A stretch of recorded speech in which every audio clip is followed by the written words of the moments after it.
L'expiation éternelle que le Seigneur nous a donnée. Jean 8, versets 1 à 12. Jésus se rendit à la montagne des Oliviers, mais dès le matin il alla de nouveau dans le temple, et tout le peuple vint à lui. S'étant assis, il les enseignait. Alors les scribes et les pharisiens amenèrent une femme surprise en adultère, et la plaçant au milieu du peuple, ils dirent à Jésus : « Maître, cette femme a été surprise en flagrant délit d'adultère. Moïse dans la loi nous a ordonné de lapider de telles femmes. Toi donc, que dis-tu » Il disait cela pour l'éprouver afin de pouvoir l'accuser. Mais Jésus, s'étant baissé, écrivait avec le doigt sur la terre. Comme il continuait à l'interroger, il se releva et leur dit : « Que celui de vous qui est sans péché jette le premier la pierre contre elle. » Et s'étant de nouveau baissé, il écrivait sur la terre. Quand ils entendirent cela, accusés par leur conscience, ils se retirèrent un à un, depuis les plus âgés jusqu'au dernier, et Jésus resta seul avec la femme qui était là au milieu. Alors s'étant relevé et ne voyant plus que la femme, Jésus lui dit : « Femme, où sont ceux qui t'accusaient ? Personne ne t'a-t-il condamné ? » Elle répondit : « Non, Seigneur. » Et Jésus lui dit : « Je ne te condamne pas non plus, va et ne pêche plus. » Jésus leur parla de nouveau et dit : « Je suis la lumière du monde. Celui qui me suit ne marchera pas dans les ténèbres, mais il aura la lumière de la vie. » En Jean 8, apparaissent Jésus et une femme qui a été prise en adultère. La femme qui allait recevoir la grâce de la rémission des péchés du salut devant Jésus entre en scène. Vous aussi pouvez recevoir le don du salut par la parole de Dieu que la femme a reçue du Seigneur, alors vous rendrez une grande gloire à Dieu. Donc je veux partager avec le monde entier cette grâce du salut que la femme a reçue en croyant en Jésus comme son sauveur. Que devons-nous savoir devant Dieu ? Les gens qui vivent sur cette terre commettent tous des péchés durant leur vie. Il n'y a personne qui ne commette pas de péché devant Dieu durant toute sa vie entière. Nous sommes des gens qui commettons des péchés physiques et spirituels devant Dieu et l'homme, donc nous sommes des gens qui commettons beaucoup de péchés d'adultère physique et spirituel. Il n'est donc pas exagéré de dire que nous vivons parmi un flot de péchés. Donc nous pensons à tort que nous ne commettons pas de péché, mais la vérité c'est que nous vivons notre vie entière dans le péché. Où sont les gens parmi ceux qui vivent dans ce monde et qui, aux yeux de Dieu, ne commettent pas de péché physique et spirituel ? Il n'y en a pas. Spirituellement, nous tous les gens de ce monde sommes tout comme la femme qui a été prise en adultère. C'est parce qu'il n'y a personne dans ce monde, homme ou femme, qui ne commette pas le péché. Pensez-vous aussi cela ? Alors que nous regardons à la parole liée à cette femme prise en adultère, nous réfléchissons sur la grâce de l'évangile de l'eau et de l'esprit donné par Dieu. La parole de Dieu dit qu'il n'y a pas une seule personne dans ce monde qui ne commette pas le péché. Frères et sœurs, ai-je tort par hasard ou ai-je raison ? Il est impossible que même une personne parmi les gens qui vivent sur cette terre ne commette pas l'adultère dans son cœur ou ses actions devant Dieu. Mais le problème, c'est que presque tout le monde est apte à pécher et n'est pas conscient d'être ce genre de personne. Pourquoi pensez-vous que les gens sont ignorants de leurs propres péchés comme cela ? C'est parce que les gens commettent beaucoup de péchés dans leur vie. La vérité, c'est que quiconque vit commet des péchés. En d'autres termes, ils vivent, suivent un flot de péchés, et ne considèrent donc pas les péchés comme commettre le péché, mais plutôt vivent en pensant à tort qu'ils ne commettent pas de péché. Tout le monde meurt après avoir vécu en péchant depuis le moment où il est né et jusqu'au moment de sa mort. Donc nous devons savoir que ce n'est pas seulement cette femme qui commet l'adultère. Tout le monde vit en commettant l'adultère dans ses pensées, son cœur ou ses actions. C'est la réalité de nos cœurs. Puisque nous, humains, commettons beaucoup d'adultère devant Dieu, nous nous montrons du doigt les uns les autres pour cacher notre propre honte.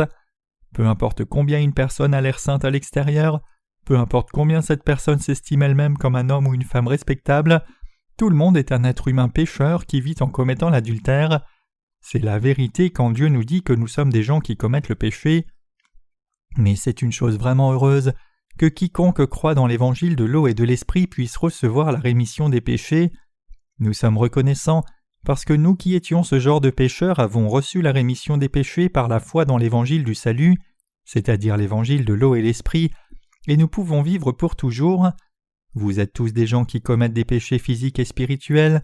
Cependant, vous avez obtenu le salut en croyant dans l'évangile de l'eau et de l'esprit que Jésus a donné.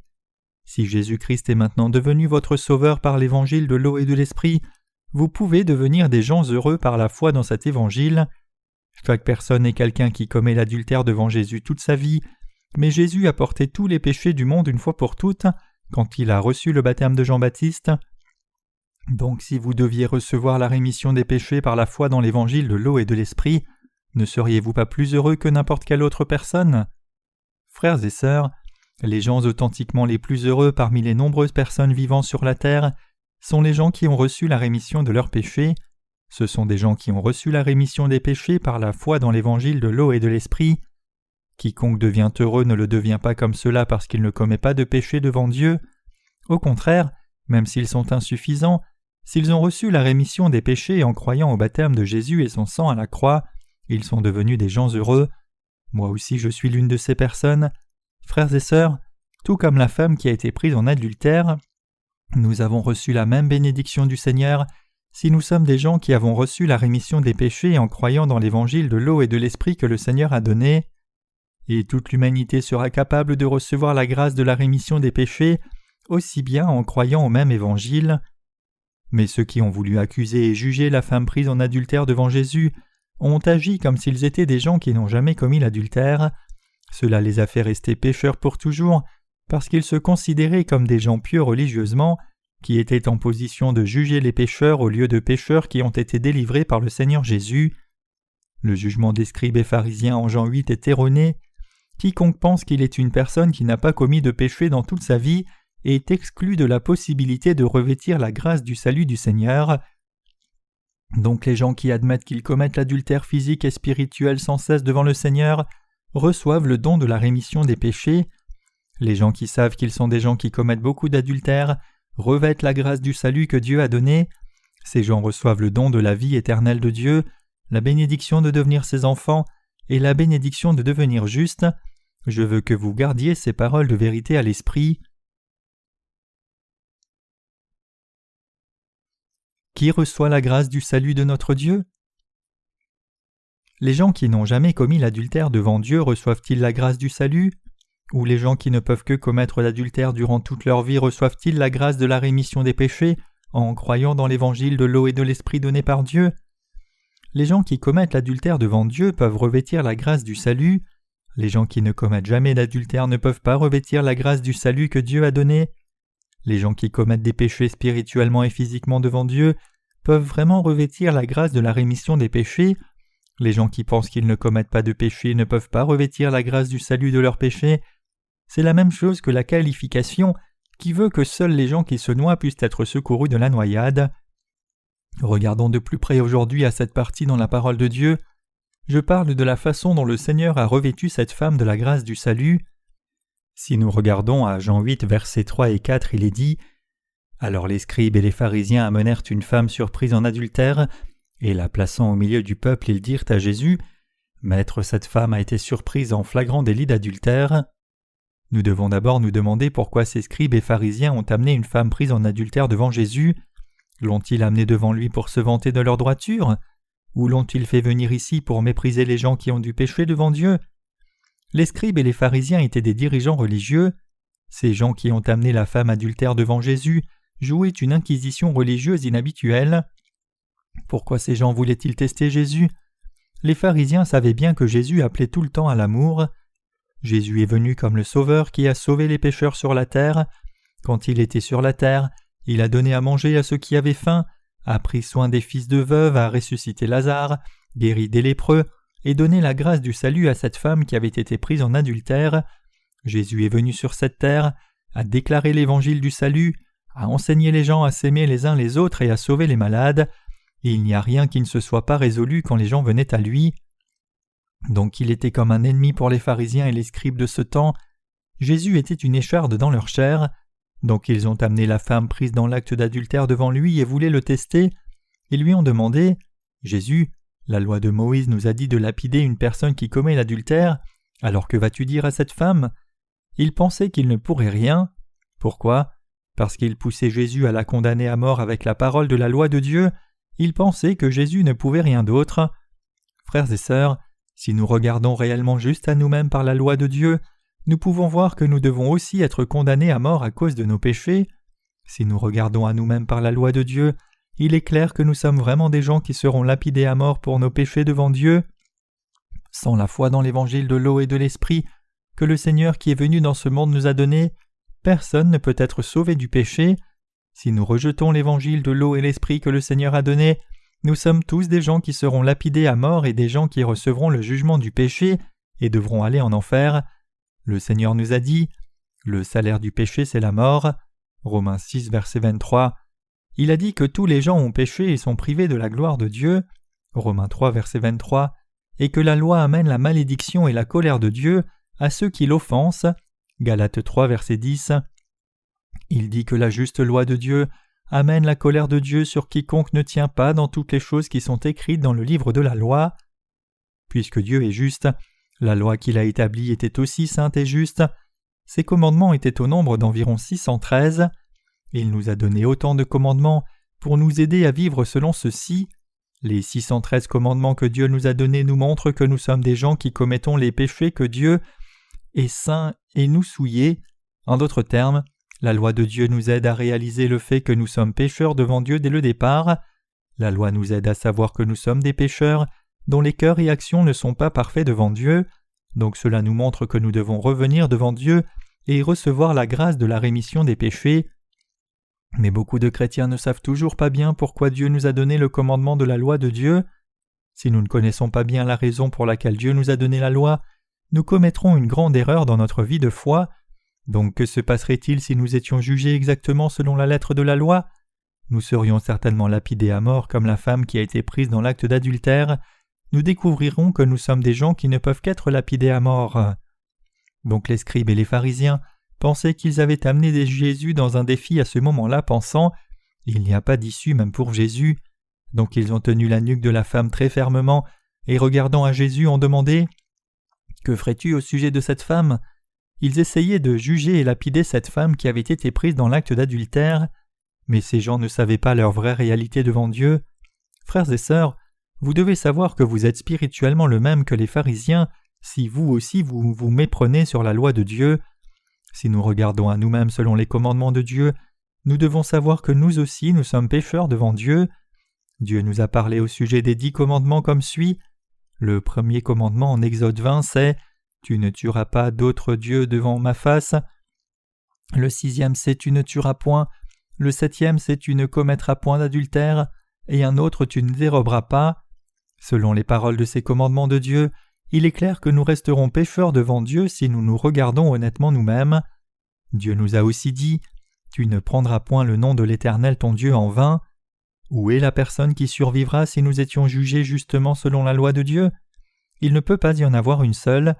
Si Dieu jugeait nos péchés selon sa juste loi, nous ne pourrions que devenir pécheurs, être maudits et aller en enfer. Mais la plupart des chrétiens mènent leur vie spirituelle sans connaître la fonction de la loi de Dieu, donc ils comprennent seulement la loi de Dieu à la lettre. Les pharisiens ont demandé à Jésus « Maître, cette femme a été surprise en flagrant délit d'adultère. Moïse dans la loi nous a ordonné de lapider de telles femmes. Toi donc, que dis-tu » Ils ont appelé Jésus Maître. Ils ont regardé Jésus, le Sauveur de l'humanité, à l'œil nu, mais pensaient qu'il était un enseignant de la loi. Ils pensaient qu'il était juste un enseignant parce qu'ils n'avaient pas des yeux qui pouvaient voir Jésus correctement. Donc tenant des pierres dans leurs mains, ils ont dit « La loi dit que ce genre de femme doit être lapidée, mais que ferais-tu à son sujet ?» Les scribes et les pharisiens ont demandé l'opinion de Jésus sur cette femme, mais quelle était leur cible à ce moment-là ? Ils ne cherchaient pas vraiment à lapider la femme, ils voulaient lapider Jésus. Si Jésus avait dit « Pardonnez quand même la femme », ils auraient été prêts à dire « Bien, puisque tu as enfreint la loi de Dieu, nous prendrons 2 ou 3 personnes à témoin et te lapiderons avec la femme. » Ils voulaient enterrer Jésus et cette femme sous un tas de pierres. Combien leur plan était audacieux devant Dieu, mais qui peut oser lapider Jésus ? Mais Jésus s'est abaissé et a écrit par terre avec son doigt comme s'il n'avait rien entendu. Donc ils ont continué de lui demander « Que feras-tu » Que faisait Jésus par terre ? Il n'a rien dit pour répondre à leurs questions, mais continuait d'écrire par terre avec son doigt. Jésus aurait pu marquer « Que celui qui est sans péché parmi vous jette la première pierre ». Que celui parmi vous qui est sans péché lui jette la première pierre. Cette parole de Jésus était un grand choc pour eux tous. La Bible dit « Quand ils entendirent cela, accusés par leur conscience, ils se retirèrent un à un, depuis les plus âgés jusqu'aux derniers, et Jésus resta seul avec la femme qui était là au milieu. » Jean 8, verset 9. Cela montre combien les paroles que Jésus donnait aux gens étaient vraies. Il était Dieu, le Sauveur qui savait tout sur les gens. Il n'a rien dit en réponse, a écrit par terre, et cela pourrait être ce qu'il a écrit par terre. Que celui parmi vous qui est sans péché lui jette la première pierre. Frères et sœurs, qu'est-ce que Jésus a bien pu écrire par terre? N'a-t-il pas écrit « Que celui qui est sans péché parmi vous lui jette la première pierre » Oui, c'est ce qu'il a écrit, et il a ensuite prononcé les mêmes mots résolument. Les scribes et pharisiens qui ont entendu les paroles de Jésus ont posé leurs pierres et sont partis un à un. C'est parce qu'ils avaient du péché dans leur cœur.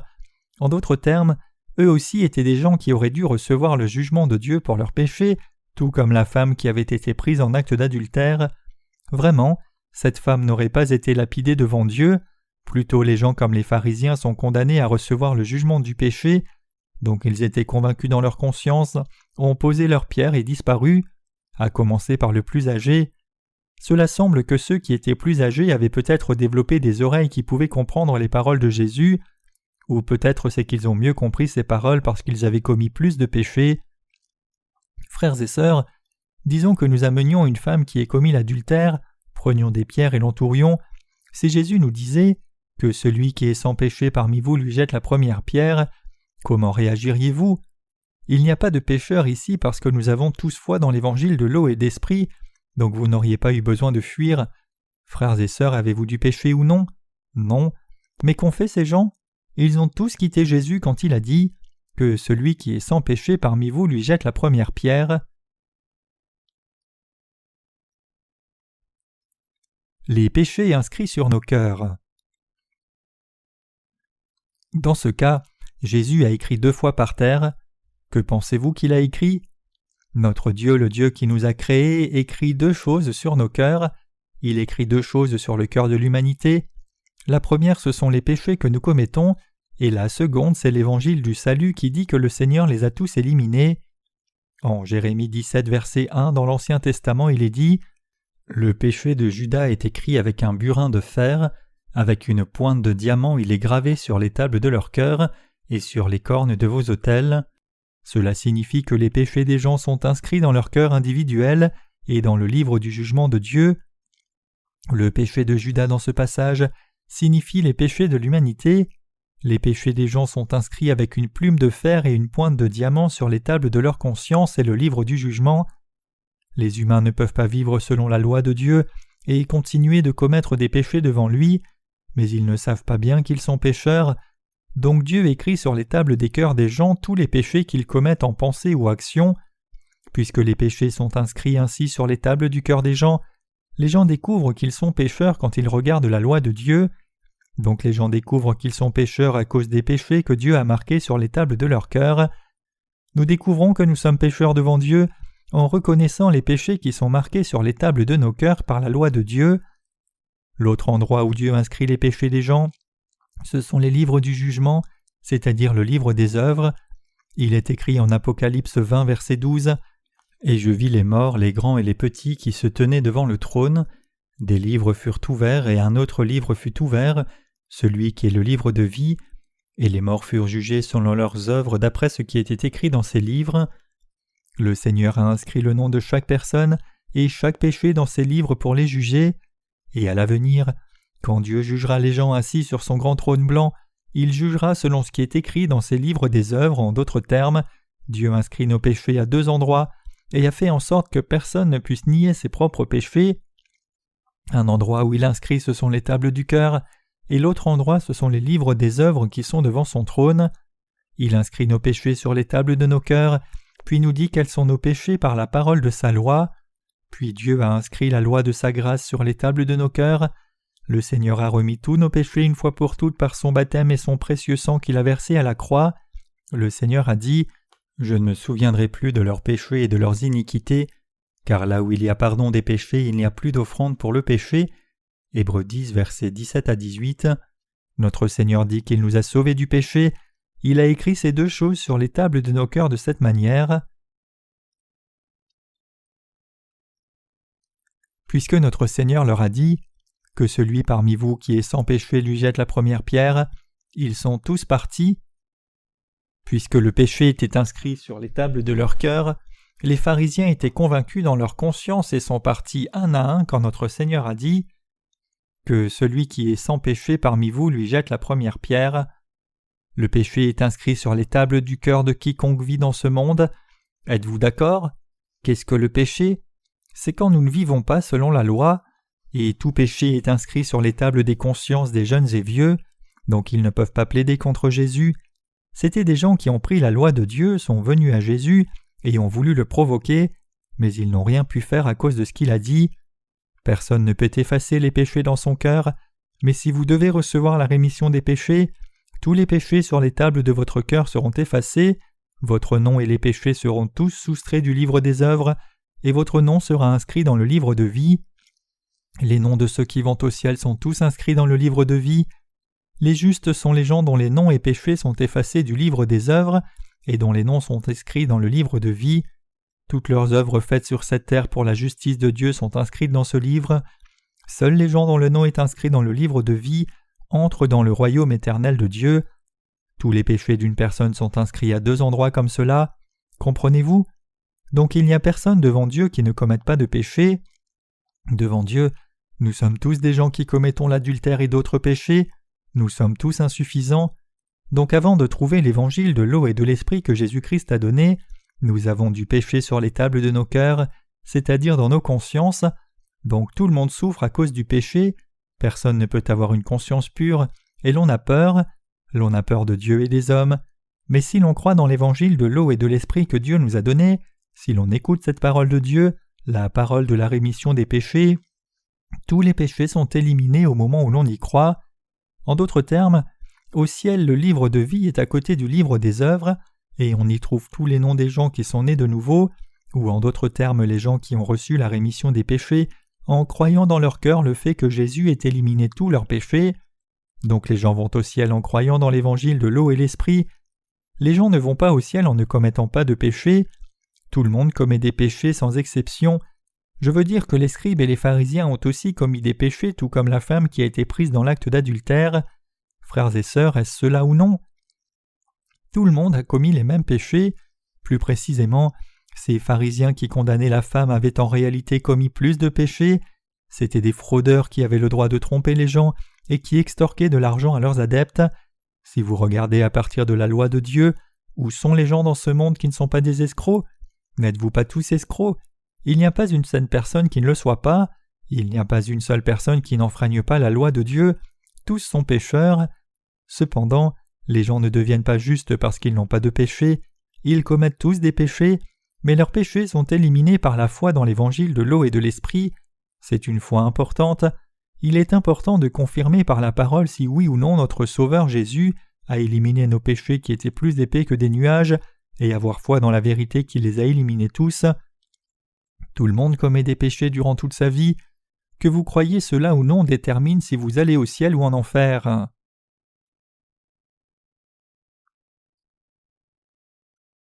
Que l'on revête ou non la grâce du salut de Dieu est déterminé par le fait que l'on croit la parole de Dieu ou non. Que pensez-vous que la femme qui a été prise dans l'acte d'adultère a fait? À ce moment, tous les scribes et pharisiens avaient quitté ce lieu, et elle pensait probablement qu'elle allait mourir. Peut-être qu'elle versait des larmes de repentance, puisque toute personne qui est face à la mort ouvre son cœur et devient simple. Les gens qui sont face à la mort se comportent ainsi. Si une personne est face à la mort, elle dit « C'est vrai, je dois mourir. Prenez mon âme et ayez pitié de moi. Recevez-moi dans votre amour et miséricorde. » L'on commence à demander l'amour de Dieu. Cette femme n'a pas dit « Seigneur, j'ai mal agi, pardonne-moi ce péché. » Plutôt elle a dit « Seigneur, sauve-moi de tout péché. J'ai besoin de ton amour, pitié et salut. J'ai besoin de ton amour qui me considère avec pitié. » Cette femme pensait qu'elle allait mourir à cause de ses péchés, a fermé les yeux et a dû confesser tout ce qui était dans son cœur devant le Seigneur. Mais Jésus lui a demandé « Femme, où sont ceux qui t'accusent? Personne ne t'a-t-il condamné ?» Donc elle ouvrit ses yeux et personne n'était là. Elle dit « Personne, Seigneur. » Les paroles que le Seigneur a données après cela sont des paroles de grâce pour elle. Et Jésus lui dit « Moi non plus je ne te condamne pas. va et ne pêche plus. Frères et sœurs, cette femme a revêtu la grâce du salut par les paroles que le Seigneur a prononcées ce jour-là. Notre Seigneur a dit à cette femme « Moi non plus je ne te condamne pas ». Notre Seigneur disant cela à la femme était la confirmation définitive qu'elle était sauvée de tous ses péchés. C'est parce que notre Seigneur a pris tous ses péchés une fois pour toutes quand il a reçu le baptême de Jean-Baptiste. À partir de là, cette femme n'allait plus recevoir le jugement du péché à cause de ses péchés, puisque Jésus avait reçu le baptême de Jean-Baptiste et pris tous les péchés de cette femme, et il allait être attaché à la croix et recevoir le jugement du péché à notre place. À partir de là, cette femme n'allait plus être jugée. C'est vrai du point de vue de notre Seigneur, donc il pouvait lui dire « Moi non plus je ne te condamne pas ». Frères et sœurs, cette femme a alors revêtu la grâce du salut de Jésus-Christ. Si notre Seigneur vous avait dit ces mêmes paroles à vous, les auriez-vous cru? Auriez-vous cru si le Seigneur disait « Je te dis, tu as reçu le salut de tous tes péchés ». Frères et sœurs, notre Seigneur nous a clairement donné la rémission des péchés, et il dit clairement « Je vous ai sauvés de tous vos péchés par l'évangile de l'eau et l'esprit ». Tout le monde a besoin de cette voix, et quiconque reçoit cette voix dans son cœur, quiconque saisit l'œuvre que le Seigneur a faite et y croit, revêt la grâce du salut. Nous ne pouvons que confesser devant Dieu de la sorte quand nous entendons la douce voix du Seigneur. Dieu, je n'ai pas de mérite par moi-même. Il n'y a rien que j'ai bien fait non plus. Si tu me demandes de te montrer ce que j'ai bien fait, je n'ai rien que du péché. Mais tu es devenu mon sauveur par l'évangile de l'eau et l'esprit. Tu as purifié tous mes péchés une fois pour toutes par la vérité de l'évangile de l'eau et l'esprit. Seigneur, je crois que tu es devenu mon Seigneur. Si nous disons cela, le Seigneur nous dit « Moi non plus je ne te condamne pas ». Jean 1 verset 12 dit « Mais à tous ceux qui l'ont reçu, à ceux qui croient en son nom, il a donné le pouvoir de devenir enfants de Dieu. » Notre Seigneur donne la bénédiction de devenir enfants de Dieu à ceux qui croient dans l'évangile de l'eau et l'esprit qu'il a donné. Dieu a donné l'évangile de l'eau et l'esprit et a sauvé ceux qui croient de tous leurs péchés, et il élimine tous les péchés de leur cœur, met l'esprit comme don dans leur cœur, et confirme par la parole qu'ils sont devenus les justes. Chers saints, cette femme a obtenu la grâce du salut à cause des paroles que Jésus a prononcées. Cette femme a été prise dans l'acte d'adultère, et malgré cela elle a obtenu le pardon des péchés une fois pour toutes par la parole du Seigneur. Donc comment pouvons-nous, vous et moi aussi, atteindre la grâce du salut de nos péchés? Vous et moi aussi sommes des gens qui, comme cette femme, commettons l'adultère et ne pouvons qu'aller en enfer. Peut-être même que nous commettons plus d'adultère que cette femme durant notre vie. Il n'y a pas une seule personne parmi les gens qui vivent dans ce monde qui ne commettent pas l'adultère. Il n'y a même pas une personne qui ne commette pas l'adultère un seul jour. Frères et sœurs, les hommes qui marchent dans la rue et voient une belle femme commettre l'adultère dans leur cœur, êtes-vous inconscient que vous êtes des gens qui commettent l'adultère chaque jour? Mais la question est de savoir si vous aussi croyez que notre Seigneur vous dit, comme il l'a fait pour cette femme, « Femme, où sont tes accusateurs? Personne ne t'a-t-il condamné? Moi non plus je ne te condamne pas. » Il lui a dit « Moi non plus je ne te condamne pas ». C'est parce que cette femme n'a en réalité pas de péché à ses yeux, donc le Seigneur dit « Moi non plus je ne te condamne pas ». Qui a reçu cette grâce du salut dans cette génération? Vous aussi devez recevoir ce genre de grâce devant le Seigneur en croyant dans l'évangile de l'eau et de l'esprit. S'il vous plaît, regardez aux pharisiens qui se tenaient avec des pierres à la main.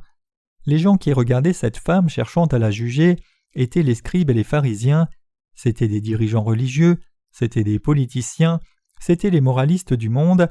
Ces gens ne peuvent pas écouter le Seigneur quand il dit « Moi non plus je ne te condamne pas ». Notre Dieu est Dieu qui répand une compassion sans mesure sur nous. Le Seigneur est Dieu, le Sauveur qui nous a sauvés. Il est le Dieu d'amour. Notre Seigneur est un Dieu juste, mais son amour est plus grand que sa justice. Une personne qui a du péché devant Dieu sera finalement jugée et envoyée en enfer. Mais puisque l'amour de Dieu est plus grand que sa justice, il a envoyé son propre Fils unique Jésus, a transféré tous les péchés sur lui, l'a puni à mort comme salaire de ses péchés, et a fait de ceux qui croient en Jésus-Christ comme le Sauveur de l'humanité ses enfants et les justes.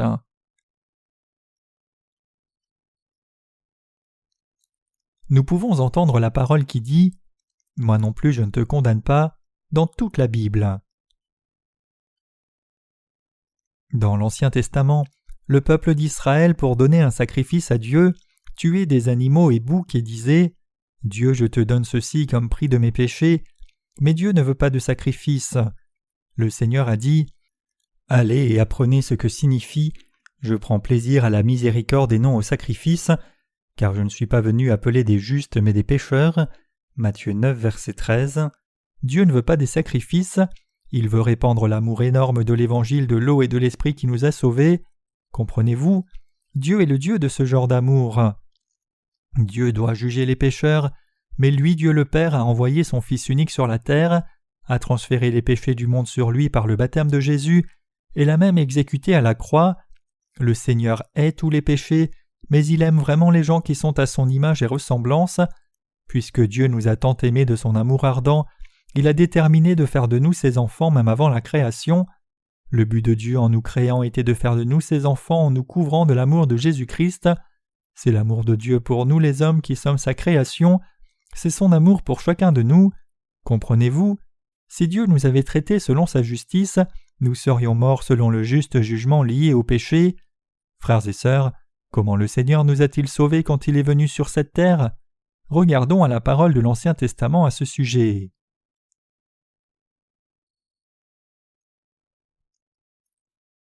Le sacrifice du jour de l'expiation.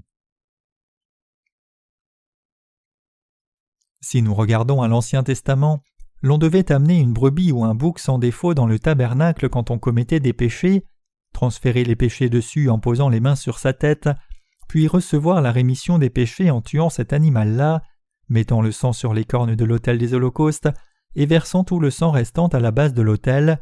Lévitique 4, versets 27 à 34. Dieu leur a donné la rémission des péchés en acceptant le sang. La justice de Dieu, c'est une vie pour une vie, une dent pour une dent, un œil pour un œil.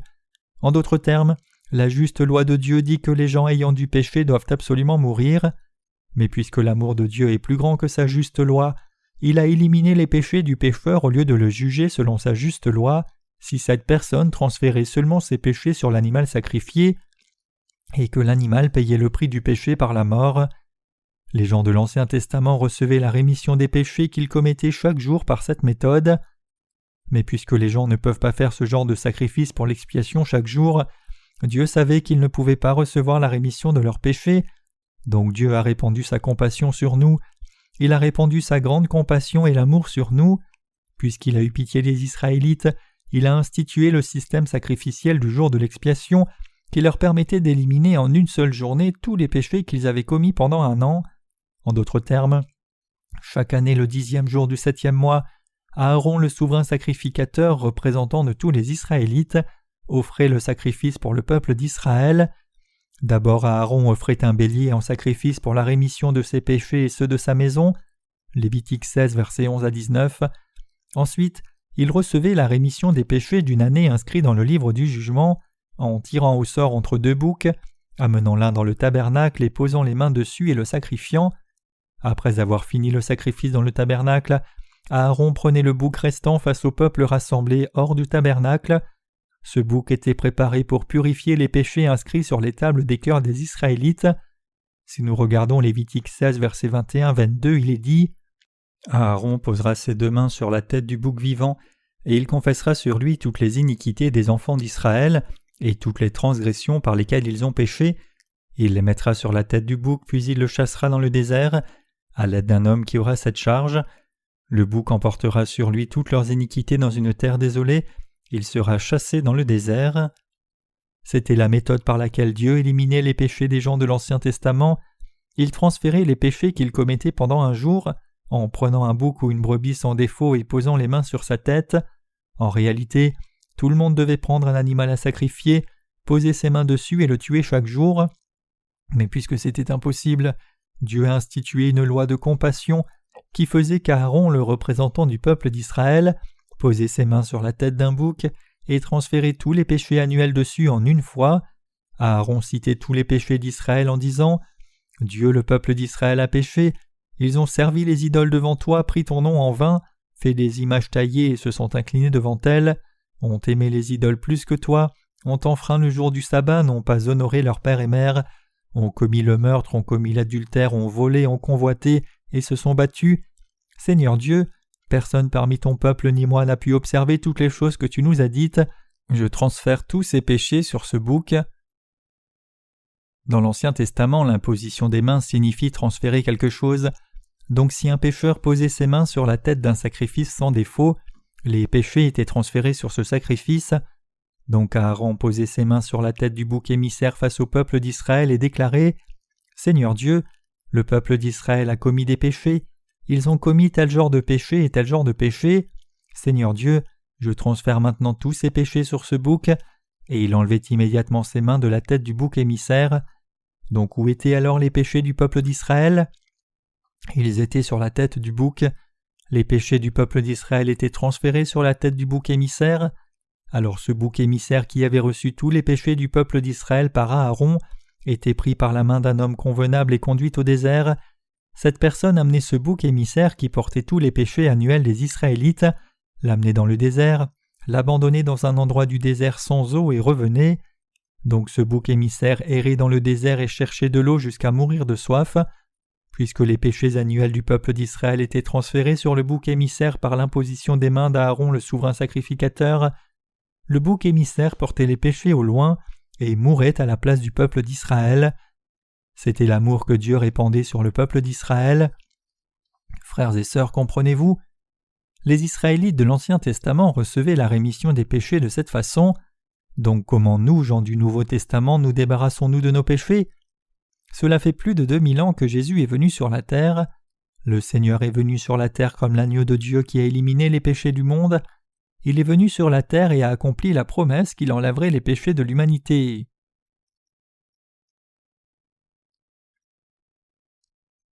Le Seigneur a éliminé nos péchés de cette façon. Lisons Matthieu 1, versets 20 à 21. Comme il y pensait, voici un ange du Seigneur lui apparut en songe et dit « Joseph, fils de David, ne crains pas de prendre avec toi Marie ta femme, car l'enfant qu'elle a conçu vient du Saint-Esprit. Elle enfantera un fils et tu lui donneras le nom de Jésus. C'est lui qui sauvera son peuple de ses péchés. » Notre Seigneur a emprunté le corps de la Vierge Marie et a fait que son fils naisse sur terre. Et un ange du Seigneur est apparu à Joseph, le fiancé de Marie, dans un rêve et a dit « Joseph, fils de David, ne crains pas de prendre avec toi Marie ta femme, car l'enfant qu'elle a conçu vient du Saint-Esprit. Elle enfantera un fils et tu lui donneras le nom de Jésus.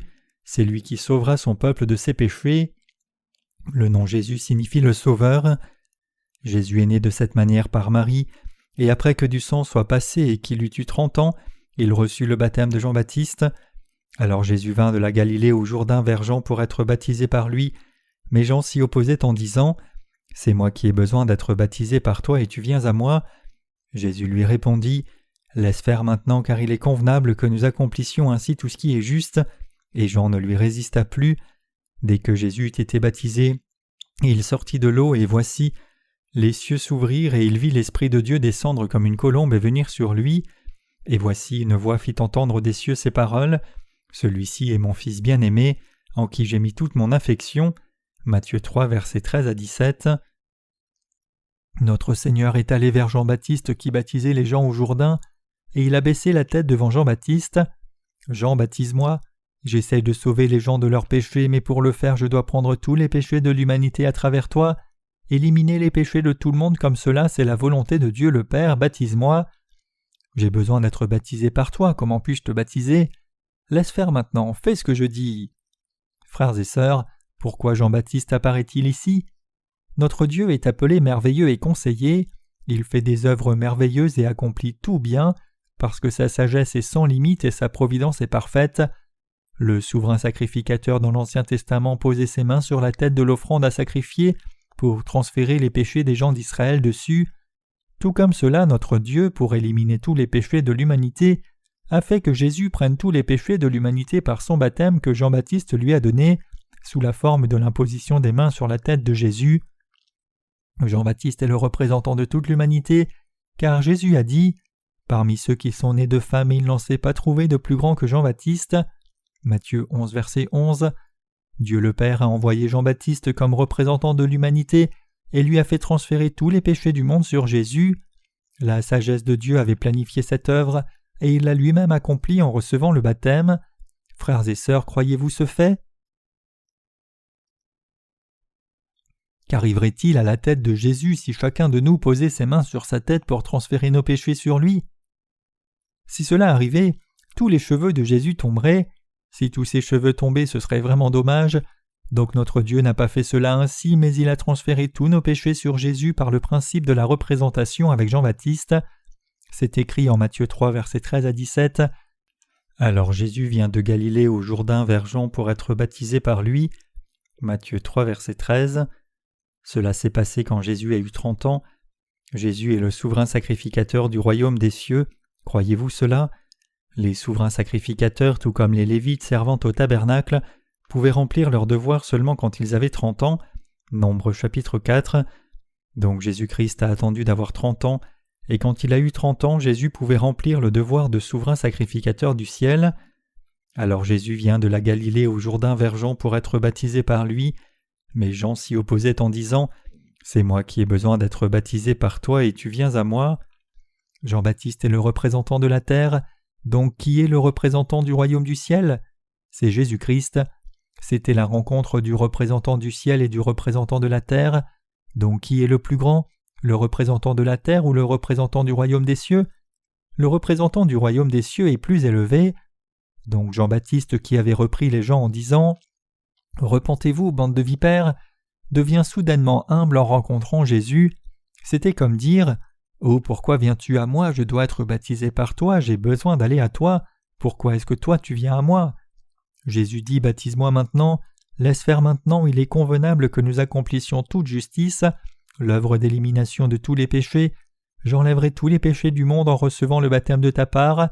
Comme représentant de l'humanité, transfère tous les péchés du monde sur moi. » Donc Jean-Baptiste ne pouvait que dire oui, et il l'a baptisé comme Jésus, tel que c'est écrit, alors il ne lui résista plus. Quand Jésus est sorti de l'eau immédiatement après avoir reçu le baptême, les cieux se sont ouverts et Dieu le Père a dit « Celui-ci est mon Fils bien-aimé en qui je prends plaisir. » Frères et sœurs, la porte du ciel s'est ouverte dès que Jésus-Christ a pris les péchés de l'humanité en charge. Le livre de Matthieu explique cette partie. Je vous le dis en vérité, parmi ceux qui sont nés de femmes, il n'en a point paru de plus grand que Jean-Baptiste. Cependant le plus petit dans le royaume des cieux est plus grand que lui. Depuis le temps de Jean-Baptiste jusqu'à présent, le royaume des cieux est forcé et ce sont les violents qui s'en emparent. Car tous les prophètes et la loi ont prophétisé jusqu'à Jean, et si vous voulez le comprendre, c'est lui qui est Élie qui devait venir. Que celui qui a des oreilles pour entendre entende. Matthieu 11, versets 11 à 15. Le Seigneur dit que Jean-Baptiste est le plus grand de ceux qui sont nés de femmes.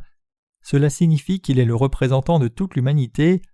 Le Seigneur a aussi dit que tous les prophètes et la loi ont prophétisé jusqu'à Jean-Baptiste, et que depuis les jours de Jean-Baptiste jusqu'à maintenant le royaume des cieux est forcé. Matthieu 11, versets 12 à 13. Jésus a pris tous les péchés de l'humanité en recevant le baptême de Jean-Baptiste. C'est pour cela que le Seigneur a dit à la femme qui a été prise en adultère en Jean 8 « Je ne te condamne pas non plus ». Il disait « Puisque je suis venu sur la terre pour les gens qui commettent l'adultère comme toi et que j'ai pris tous les péchés en étant baptisé pour sauver les gens comme toi, puisque j'ai reçu tous tes péchés, je ne peux pas te juger. » Maintenant, Jésus devait recevoir le jugement lui-même. Puisque Jésus a pris tous les péchés de l'humanité en recevant le baptême de Jean-Baptiste, représentant de l'humanité, il devait recevoir le jugement pour payer ses péchés. Nous connaissons la scène du jardin de Gethsémani où le Seigneur a sincèrement prié Dieu le Père 3 fois parce qu'il agonisait tant sur le jugement dont il devait souffrir à la croix. Jésus était vraiment effrayé, il devait verser tout son sang, il devait être mis à mort. Jésus devait mourir sévèrement comme les animaux à sacrifier de l'Ancien Testament. Jésus a pris tous les péchés de l'humanité, et maintenant il devait abandonner sa vie. Il savait qu'il devait recevoir le jugement. Jésus n'avait pas de péché dans son cœur à l'origine. Les péchés sont venus sur son corps à travers son baptême. Puisque les péchés du monde ont été transférés sur son corps, Dieu le Père ne pouvait que juger son Fils et pas le monde. Dieu le Père ne pouvait que juger son Fils pour nous sauver et pour accomplir toute sa justice et l'amour. Le comprenez-vous? Jésus nous dit « Je ne te condamne pas non plus ». Nous ne commettons pas le péché volontairement, mais puisque nous sommes faibles et insuffisants, nous commettons des péchés comme l'adultère et le meurtre, nous commettons des péchés consciemment et inconsciemment. Cependant, Dieu nous juge-t-il pour les péchés que nous commettons durant toute notre vie? Notre Dieu ne nous juge pas. Il a jugé sévèrement Jésus déjà.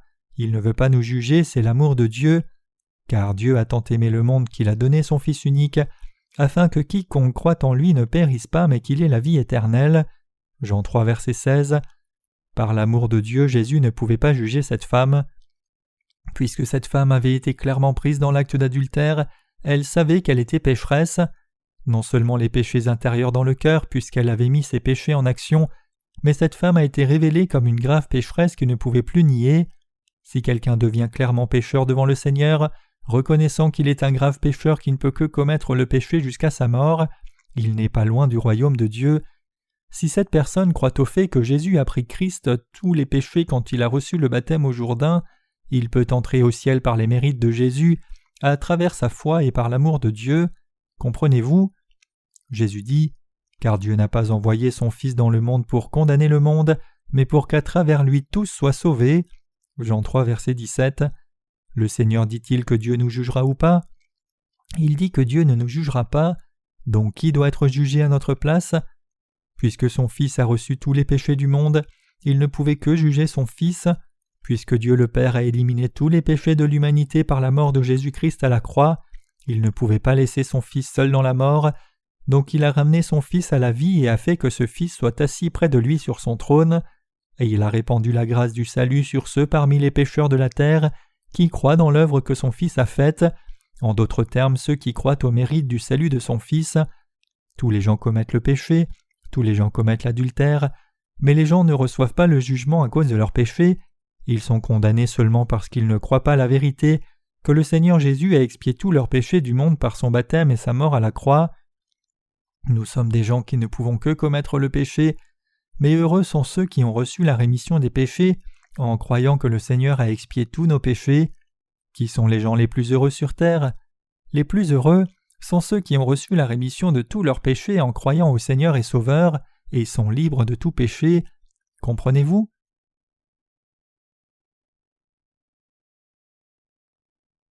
Jésus qui a sauvé les impies.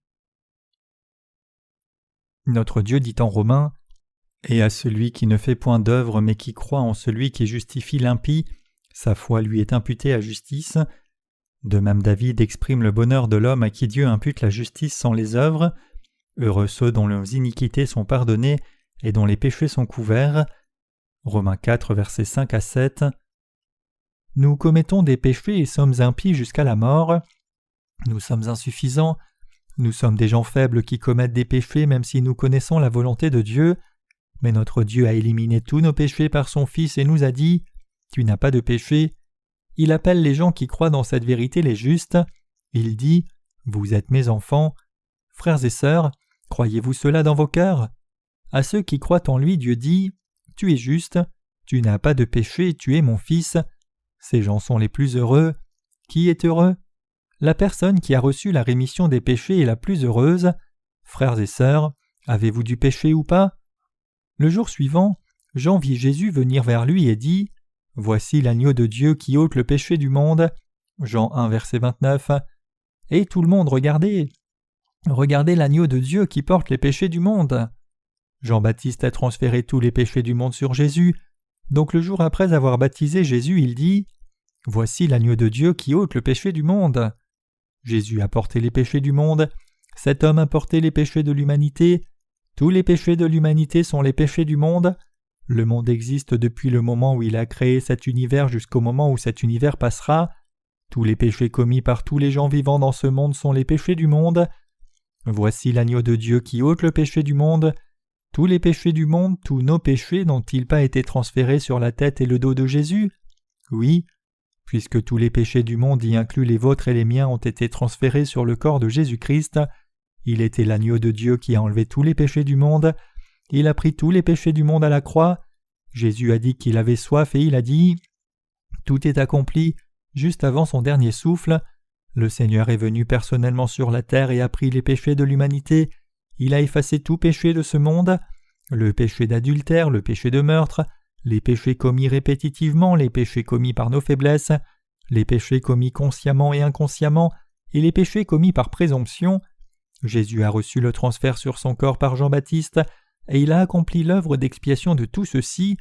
Le Seigneur a payé de sa vie comme rançon pour accomplir l'œuvre d'élimination des péchés du monde par l'évangile de l'eau et de l'esprit. Comprenez-vous ?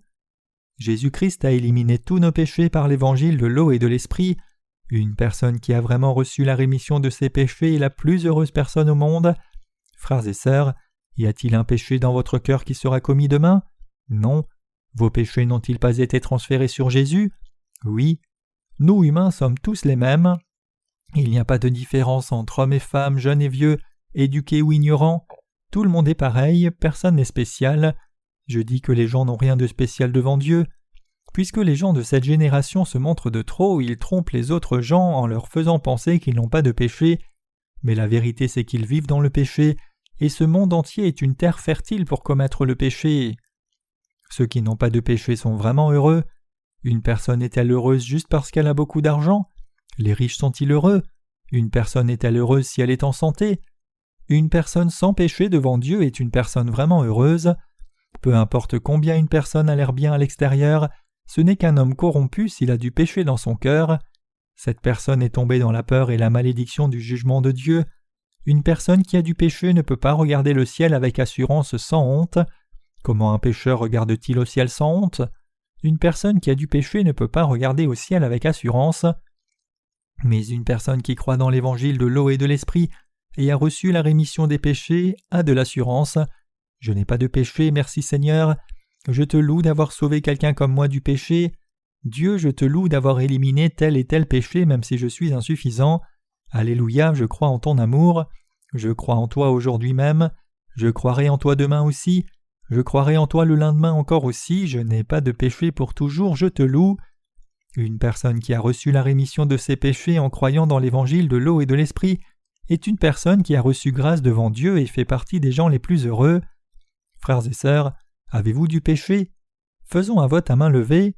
Ceux qui n'ont pas de péché, veuillez lever la main. Je vois qu'il n'y a pas une seule personne qui n'ait pas levé la main. Vous pouvez baisser vos mains.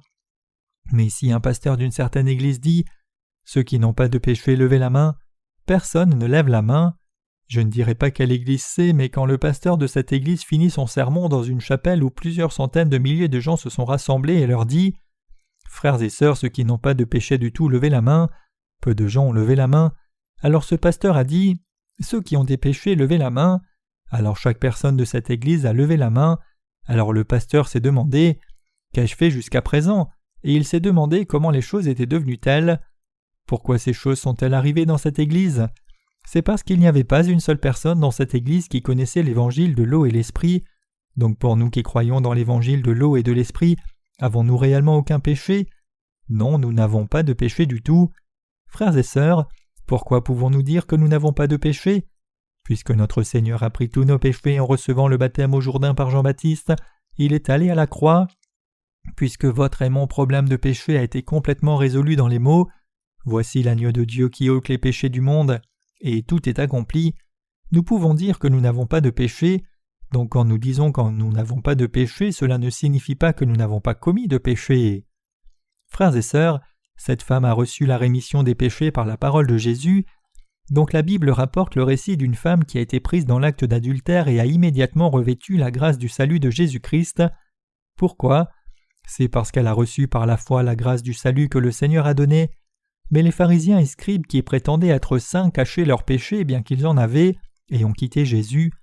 Où pensez-vous que ces gens soient allés après avoir laissé Jésus ? Ils sont allés en enfer à cause de leurs péchés. Si quelqu'un croit dans la justice de Jésus, il va au ciel. Si quelqu'un abandonne sa justice, il est condamné à l'enfer. Si une personne croit dans l'œuvre que Jésus a accomplie, ou en d'autres termes l'évangile de l'eau et l'esprit, elle reçoit la rémission de ses péchés et va au ciel. Autrement dit, si une personne croit à la justice de Dieu, elle reçoit le salut, mais si une personne ne croit pas à la justice de Dieu, elle ne peut pas effacer ses péchés, et donc elle va en enfer.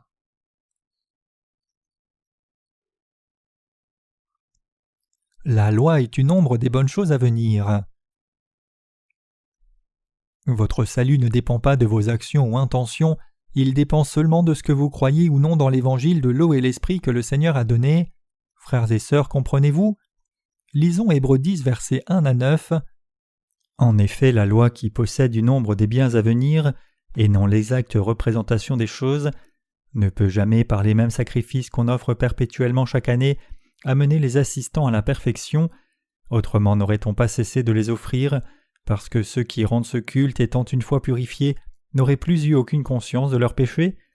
Mais le souvenir des péchés est renouvelé chaque année par ces sacrifices, car il est impossible que le sang des taureaux et des boucs ôte les péchés. C'est pourquoi Christ, entrant dans le monde, dit « Tu n'as voulu ni sacrifice ni offrande, mais tu m'as formé un corps. Tu n'as agréé ni holocauste ni sacrifice pour le péché. Alors j'ai dit « Voici je viens, dans le rouleau du livre il est question de moi, pour faire ô Dieu ta volonté. » Après avoir dit d'abord « Tu n'as voulu et tu n'as agréé ni sacrifice ni offrande, ni holocauste ni sacrifice pour le péché, ce qu'on offre selon la loi, il dit ensuite « Voici je viens pour faire ta volonté ». Il abolit ainsi la première chose pour établir la seconde. Ce passage dit que nous ne pouvons pas recevoir le salut complet par le système sacrificiel de la loi, et il dit que nous pouvons obtenir la rémission complète des péchés par les mérites que le Fils de Dieu a accomplis. Il est venu sur la terre dans la chair d'un homme et est devenu la propitiation de toute l'humanité, selon sa promesse inscrite dans les Écritures. Lisons maintenant le verset 10 ensemble. « C'est par cette volonté que nous avons été sanctifiés par l'offrande du corps de Jésus-Christ faite une fois pour toutes. Nous avons été sanctifiés par le sacrifice de Jésus-Christ qui a été accompli par la volonté de Dieu le Père. Il nous a sauvés en donnant son corps une fois pour toutes, ou en d'autres termes en prenant les péchés du monde une fois pour toutes, en recevant le jugement jusqu'à la mort et en étant ressuscité des morts. C'est exprimé autant plus que parfait. Puisque nous avons déjà été sanctifiés une fois pour toutes, cela signifie que nous ne pouvons plus être des pécheurs. Il est dit « Nous avons été sanctifiés ». Frères et sœurs, avez-vous été sanctifiés alors ? Lui, après avoir offert un seul sacrifice pour les péchés, s'est assis pour toujours à la droite de Dieu, attendant désormais que ses ennemis soient devenus son marchepied, car par une seule offrande il a amené à la perfection pour toujours ceux qui sont sanctifiés. Hébreux 10, versets 12 à 14. Le Seigneur nous a rendus parfaits éternellement. Avons-nous du péché même si nous pécherons par insuffisance de main ? Notre Seigneur n'a-t-il pas pris même ses péchés quand il a reçu le baptême de Jean-Baptiste ? Il les a pris une fois pour toutes. Jésus a pris tous les péchés que nous commettrons demain, ceux qui seront commis le lendemain, et tous ceux que nous ne commettrons jamais. Donc pouvons-nous commettre plus de péchés pour jouir de plus de grâce ? Nous ne pouvons pas le faire. Donc comment devons-nous vivre ? Nous avons déjà été sanctifiés en croyant dans l'évangile de l'eau et de l'esprit dans nos cœurs. Il n'y a pas un seul péché dans nos cœurs, donc nous devons maintenant faire l'œuvre juste de Dieu. L'apôtre Paul a dit « Que le péché ne règne donc point dans votre corps mortel, et n'obéissez pas à ses convoitises. Ne livrez pas vos membres au péché comme des instruments d'iniquité, mais donnez-vous vous-même à Dieu comme étant vivants de mort que vous étiez, et offrez à Dieu vos membres comme des instruments de justice. » Romains 6, versets 12 à 13. Si nous unissons nos cœurs à l'œuvre juste de l'œuvre de la proclamation de l'Évangile et le donnons à l'écoute de la parole, même nos corps deviendront instruments de la justice de Dieu. Nos corps sont le support de nos âmes, ils sont des outils de la justice de Dieu. Nous portons des chaussures aux pieds. Si nos chaussures sont sales, tout ce que nous devons faire, c'est les nettoyer. De même, nous qui croyons dans l'Évangile de l'eau et de l'Esprit, devrions nettoyer nos souillures par notre foi. Comprenez-vous ? Nous avons reçu la rémission des péchés en croyant dans l'évangile de l'eau et de l'esprit dans nos cœurs. Nous n'avons pas un seul péché dans nos cœurs. N'est-ce pas vrai ? Nous sommes devenus justes dans nos cœurs, et quand nous commettons peut-être des péchés personnels par nos actions physiques, nous devons savoir qu'ils sont aussi inclus dans les péchés du monde et ont déjà été transférés sur Jésus quand il a été baptisé. Nous devons croire cela. Comprenez-vous ? Les gens qui croient vraiment dans l'évangile de l'eau et de l'esprit n'ont pas de péché personnel non plus. Nous n'avons pas de péché, donc comment devons-nous vivre ? Tout ce que nous devons faire, c'est donner fréquemment nos corps et cœurs aux œuvres justes. Frères et sœurs, comprenez-vous ? Si vous le pouvez, n'allez pas dans des discothèques ou des endroits comme cela, mais plutôt venez dans l'église de Dieu et écoutez sa parole, et si vous le pouvez, rencontrez les frères et sœurs, rencontrez les ministres de l'église de Dieu et faites l'œuvre de Dieu. J'espère que vous obéissez à votre pasteur quand il vous dit d'afficher des posters, de prêcher l'Évangile avec l'Église ou de faire des prières à Dieu. Si vous le faites, vos corps et cœurs vivront la vie sanctifiée des justes. Si nous donnons même nos corps à l'œuvre juste, nous deviendrons purs corps et esprit. Même si nos actions physiques sont un peu insuffisantes, si nos cœurs ont été sanctifiés en croyant dans l'Évangile de l'eau et de l'Esprit, nous sommes les justes qui n'ont pas de péché dans leur cœur. Nous allons au ciel. Ne vous inquiétez pas à ce sujet. La Bible dit que notre Seigneur a parfaitement expié tous nos péchés pour toujours. C'est ce que le Saint-Esprit nous atteste aussi, car après avoir dit « Voici l'alliance que je ferai avec eux, après ces jours-là, dit le Seigneur, je mettrai mes lois dans leur cœur, et je les écrirai dans leur esprit, et il ajoute « Et je ne me souviendrai plus de leurs péchés ni de leurs iniquités. Or là où il y a pardon des péchés, il n'y a plus d'offrande pour le péché. » Hébreux 10, versets 15 à 18. Frères et sœurs, avez-vous bien saisi ce passage?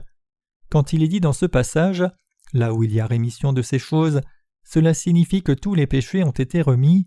En d'autres termes, tous vos péchés comme les miens ont déjà été remis. Le Seigneur est notre Sauveur. Le Seigneur qui est venu par l'évangile de l'eau et de l'esprit est notre Sauveur. Frères et sœurs, croyez-vous cela? Vous devez croire dans l'évangile de l'eau et l'esprit et recevoir la rémission de vos péchés dans votre cœur. L'évangile de l'eau et l'esprit, c'est l'évangile de la rémission des péchés, et cet évangile est la plus grande bénédiction du salut qui amène la vie éternelle de Dieu. Vous et moi sommes des gens qui avons reçu la grande bénédiction. Alléluia! Vous qui venez à l'église de Dieu êtes des gens bénis. Les serviteurs de Dieu, que seul un ou deux viennent ici, diffusent le vrai évangile. Vous êtes les saints qui entendent la parole de Dieu à travers la bouche des serviteurs de Dieu. Vous êtes des âmes vraiment bénies. N'est-ce pas vrai?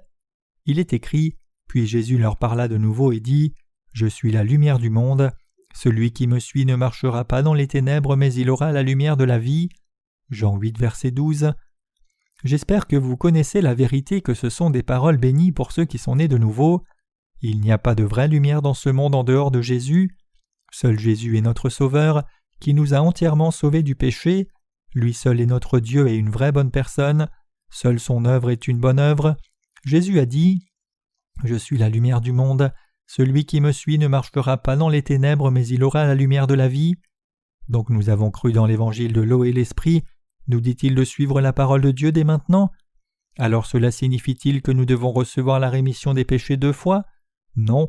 Si nous suivons le Seigneur après avoir reçu la rémission de nos péchés avec foi dans sa parole, le salut que nous avons obtenu du Seigneur ne diminue pas, et nous n'errons pas spirituellement par incrédulité.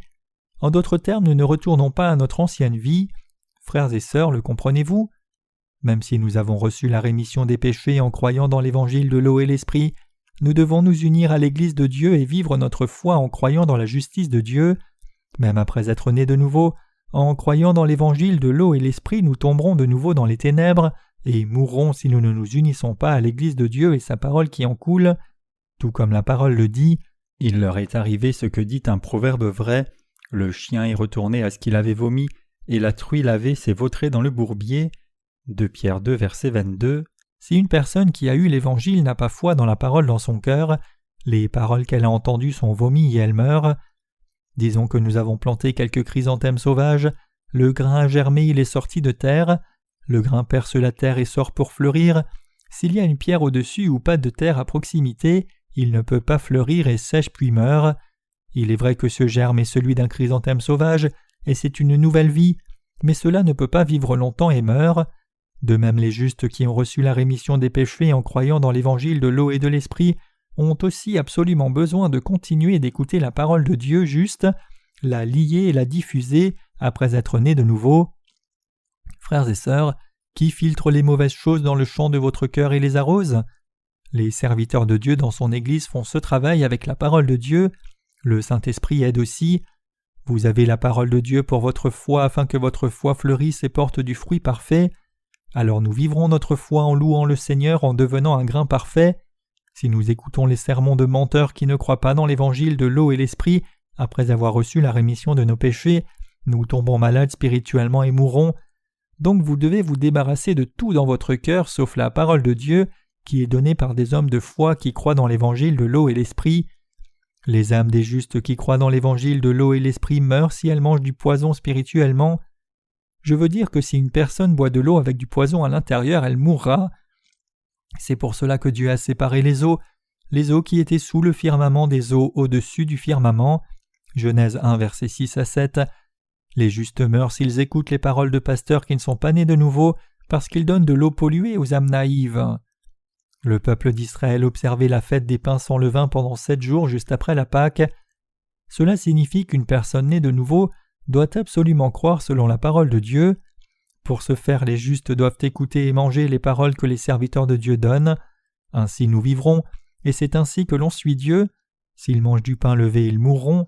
S'ils mangent du pain qui est spirituellement infecté, leur foi meurt. Si le juste se nourrit de choses qui ont des pensées et enseignements humains en elles, son âme meurt spirituellement. Donc le Seigneur a dit « Je suis la lumière du monde.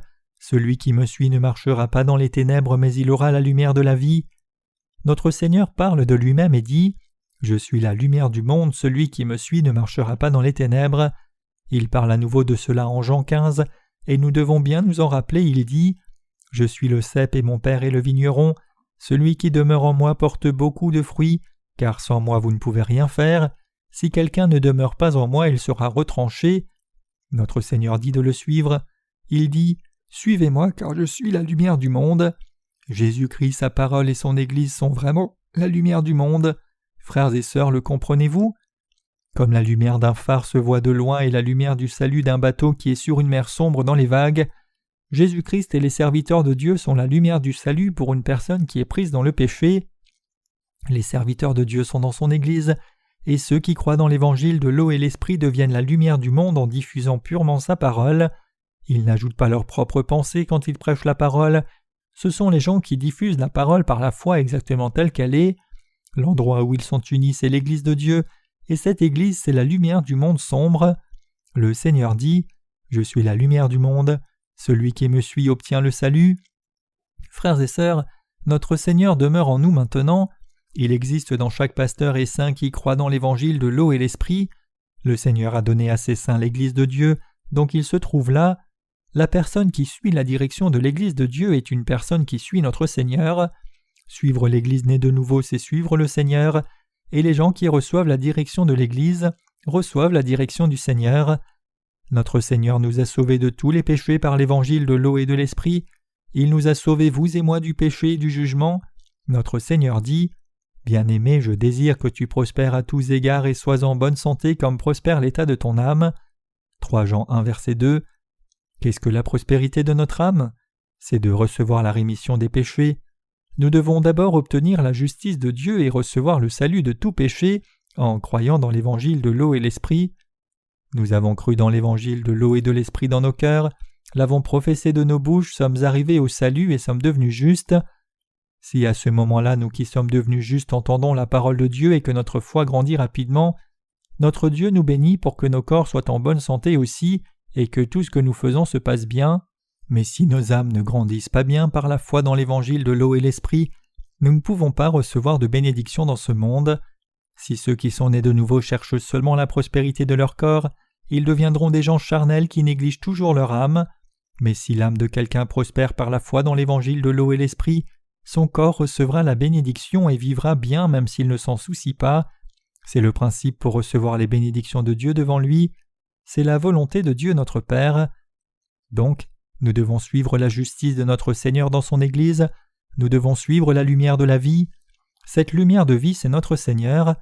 Alors que notre foi grandit, nous pouvons répandre la lumière du salut même jusqu'au bout de la terre, et nous entrerons dans le royaume du Seigneur après avoir vécu comme sentinelles de la vérité, comme phare pour les âmes perdues et comme serviteurs et peuple de Dieu. Chers saints, notre Seigneur nous a vraiment sauvés de tous nos péchés par l'évangile de l'eau et l'esprit. Donc il est le Dieu d'amour et le Sauveur de vérité. Nous avons reçu d'énormes bénédictions. Nous avons accompli le but de notre naissance sur la terre. Une larve vit sur terre comme une larve pendant 6 ou 7 ans avant de devenir un papillon. Quand le temps vient pour que la larve devienne un papillon, ses ailes et le son sont vraiment magnifiques. En d'autres termes, c'est la même chose que nous qui louons l'amour du Seigneur.